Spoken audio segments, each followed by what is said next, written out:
c'est qu'il ne faut surtout pas rentrer dans un live dont vous ne connaissez pas la personne.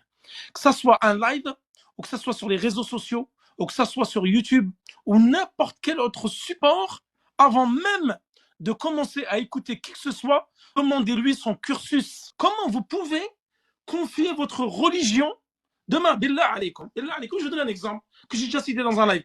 Demain, tu dois aller voir le médecin, tu dois aller voir un charlatan, tu vas confier ta santé à un charlatan, un gars qui n'a pas étudié la médecine, qui ne sort de chez nous, et tu vas lui donner ta santé. Tu vas chercher le meilleur médecin dans ta ville. Demain, tu dois te faire opérer. Tu vas chercher le meilleur chirurgien. Demain, tu as une panne avec ta voiture. Tu vas ramener chez le meilleur mécanicien. La religion, elle est plus que cela, notre religion. Elle est plus chère que notre santé. Plus chère que l'oxygène que nous respirons. Plus chère que le manger que nous consommons. Plus chère que l'eau. Elle vaut au-dessus de cela. Donc notre religion, votre religion, ne la mettez pas entre les mains des ignorants. N'écoutez personne, surtout pas quelqu'un qui n'a pas étudié. Demain, vous allez sur YouTube, vous allez sur Insta, demandez-lui à cette personne-là ses CV. Tu as étudié où, quoi et chez qui?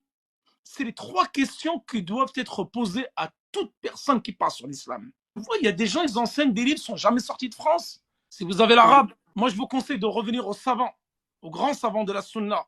Pour ceux qui n'ont pas l'arabe, qui ne comprennent pas l'arabe, je vous recommande de venir écouter uniquement les étudiants en sciences qui se sont assis pendant des années chez les savants. Un gars, quand tu lui demandes son CV, il ne doit pas esquiver la question. Il doit être content. Il y a un sharih sadruhu. Il doit être content, avec plaisir. Oui, je te dis. Où j'ai étudié, qu'est-ce que j'ai fait comme livre, avec quel savant, aucun problème. Mais la personne qui commence à bégayer, qui commence à dire qu'est-ce que ça ne te regarde pas, etc., ou une personne qui n'a jamais étudié, tu dois couper court.